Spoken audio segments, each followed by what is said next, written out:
The elevator doors opened on the 14th floor of Meridian Group headquarters in Midtown Manhattan and released the usual Monday morning current of people who had somewhere more important to be. Amara St. Clair stepped out last. She had learned a long time ago that rushing into a room full of people who didn't see you was just a faster way to get overlooked.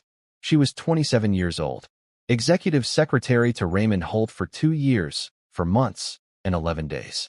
She knew the exact number, not with pride, but with the quiet endurance of someone waiting for something better to arrive. She was exceptional at her job, if anyone had been paying attention. Raymond noticed nothing. That was the arrangement. She walked the familiar corridor and sat at her desk and began the day. That was when she saw her. At the far end of the corridor, pushing a cleaning cart with the careful deliberateness of someone new to a route, was a small elderly woman dressed in the gray uniform of the building's cleaning staff. She moved slowly, not because she was frail, Amara would later realize, but because she was paying attention to everything. White hair pulled neatly back, a face full of lines that mapped a life fully lived. Dark eyes sharper than anyone in that building would have guessed. She looked like someone's grandmother. She looked like someone nobody would bother to see. Amara saw her. She always noticed the people that everyone else looked through. She watched the elderly woman navigate the corridor, noted the cart while catching on the uneven floor tile, and made a mental note. Then Raymond's call light lit up, and the morning swallowed her whole. But the woman with the cart and the sharp dark eyes had already filed Amara St. Clair away in a place far more important than any personnel file in that building. The test had begun. Amara didn't know it yet. Nobody ever does. If this story hits something real in you, stay with me. Because what happens next will completely rearrange your understanding of how fate actually works. Her name was Elena Conti, 64 years old, born in a small coastal town in southern Italy. She had crossed an ocean at 22 with one suitcase and the kind of faith that doesn't require evidence, and built a life in Greenwich, Connecticut that the people in that building would not have believed. She had raised one son, alone, after her husband passed. A boy who learned early that the world would not bend for him unless he made it bend. He had made it bend. Decisively. Marco had built an empire. He had also built walls so high and so precise that Elena had watched 3 women in 4 years try to find a way through them and fail. Not because they weren't capable, but because they were too aware of what they were climbing. She needed someone who would not climb. Someone who would simply stand at the base of the wall and wait. She had told Marco she was going to a spa retreat in Massachusetts. He kissed her forehead and went back to his phone. He had no idea that his mother had done what she always did when the stakes were highest. She had gone looking herself. She contacted the placement agency servicing Meridian Group under a false name, passed orientation, and reported for her first shift with a cleaning cart in 30 days and no particular expectations. She was not looking for perfection. Perfection was a costume, not a character. Day 1, 14 people passed her cart in 3 hours.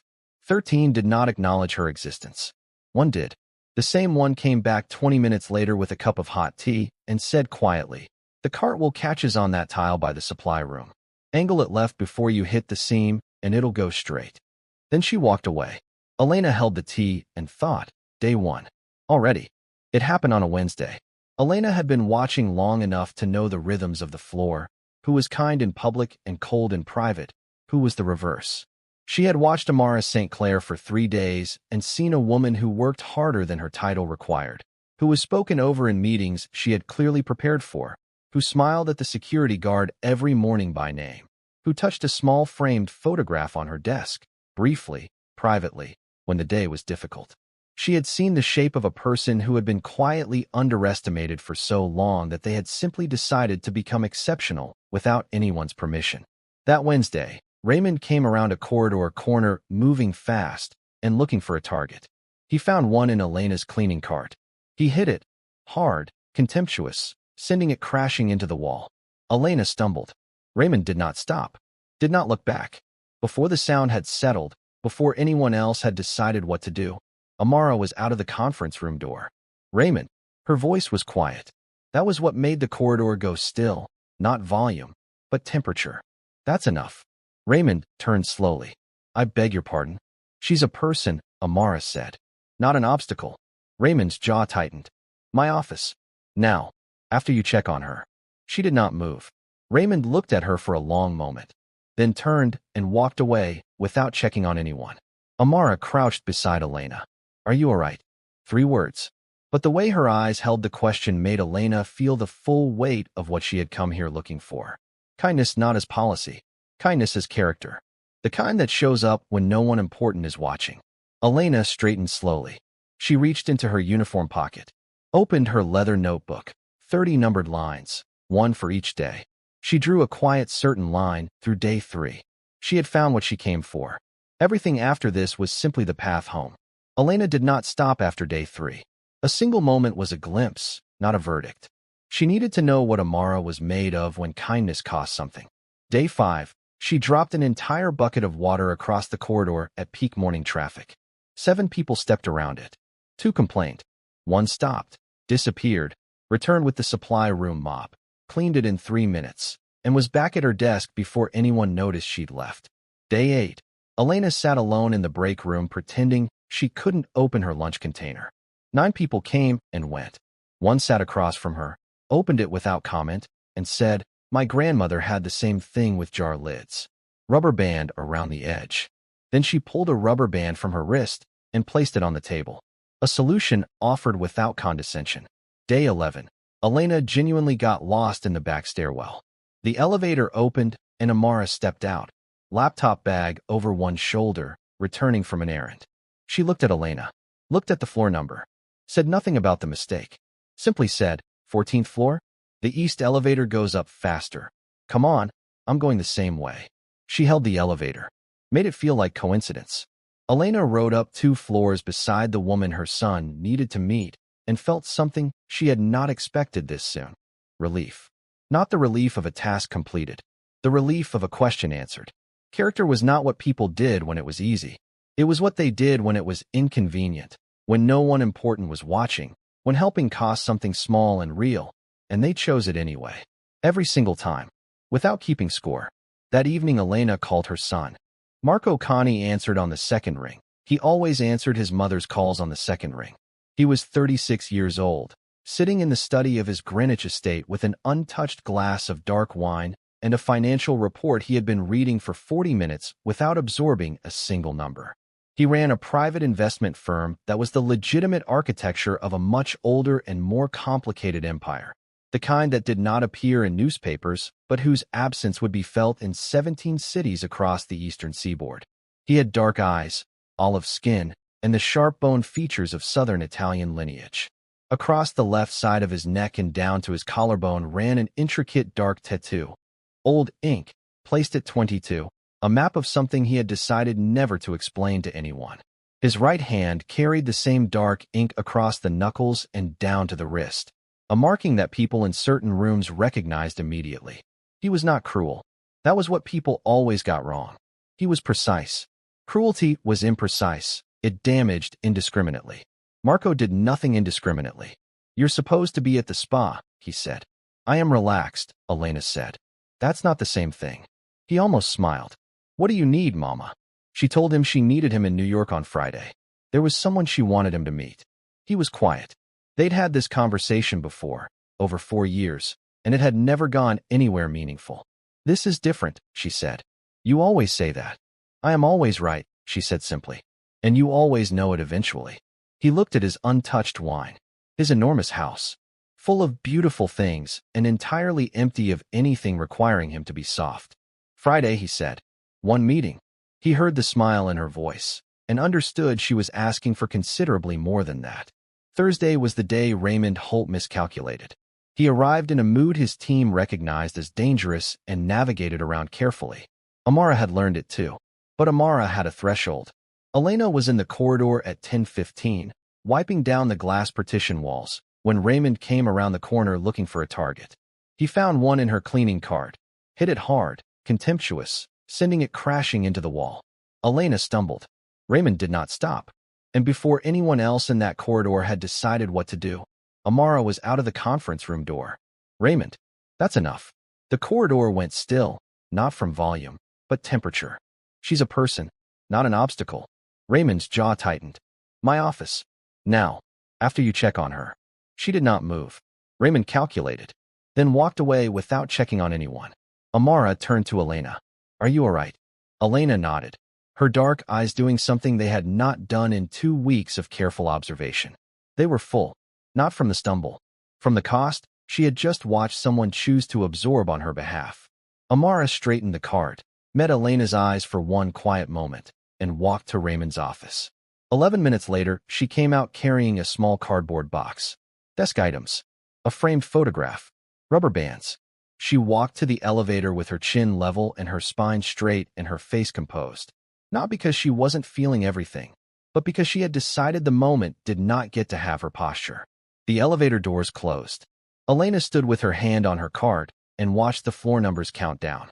Then she opened her leather notebook, looked at the 30 numbered lines, and drew a slow, deliberate mark through every remaining day. Then she called her son. Friday, she said. Come earlier. Marco arrived in Brooklyn Friday morning in a black car too expensive for the street it parked on.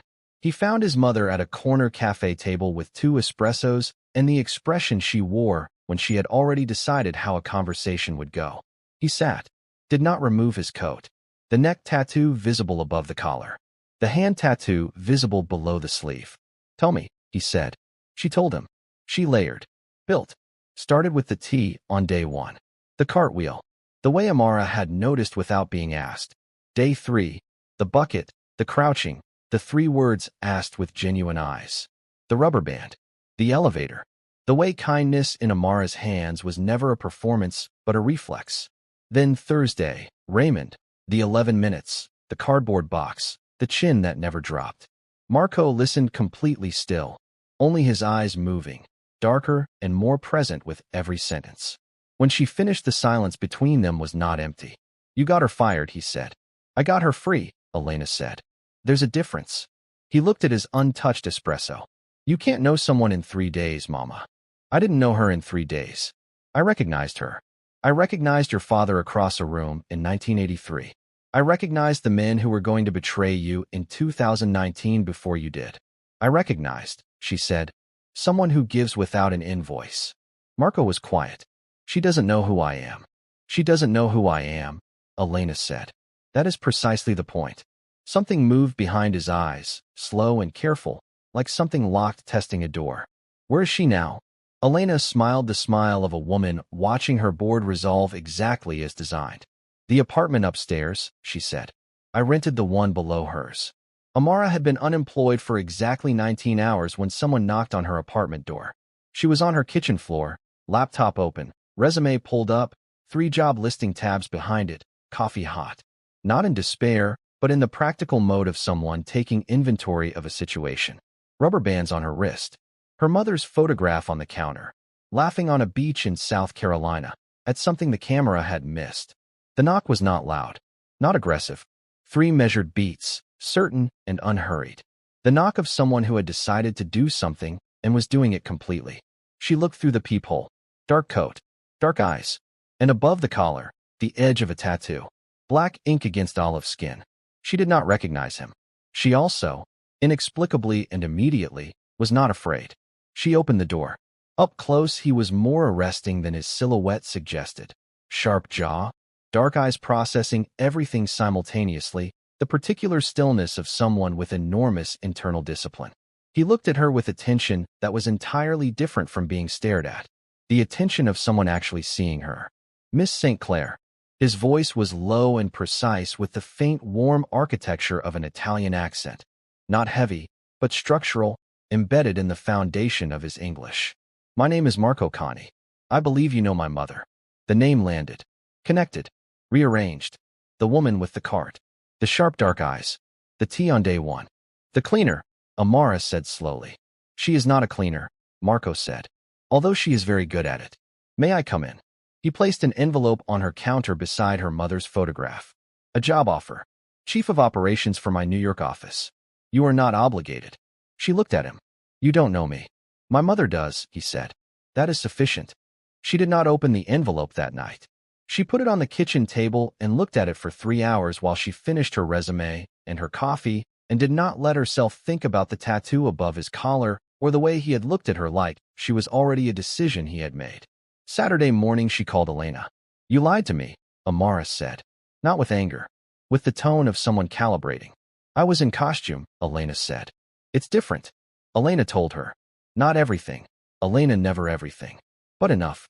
Enough for the shape of Marco Conti's world to become visible, the scope of it, the weight of it, the particular loneliness at the center of enormous power when the power is the only thing anyone sees. He came to my apartment, Amara said. He knocked on my door himself. Yes, Elena said. I told him that was important. Monday morning, Amara opened the envelope. Read the first page. Read it again. Looked at her open laptop. Looked at her mother laughing on the beach. Thought about corridors and cleaning carts and a life built on the habit of noticing what everyone else walks past. She closed the laptop. Called the number on the offer letter. It rang once. Miss St. Clair. Mr. Conti. I have some questions about the terms. A brief pause. Something in it. My office. Tuesday, 9 o'clock. I'll be there at 8:55. She heard it then, quiet, real, the sound of something locked for a long time. The faint architecture of a smile in a voice that had not used one in a while. She hung up and thought. You didn't say it would arrive in a black car with a tattoo and an envelope. It was Elena who suggested Central Park.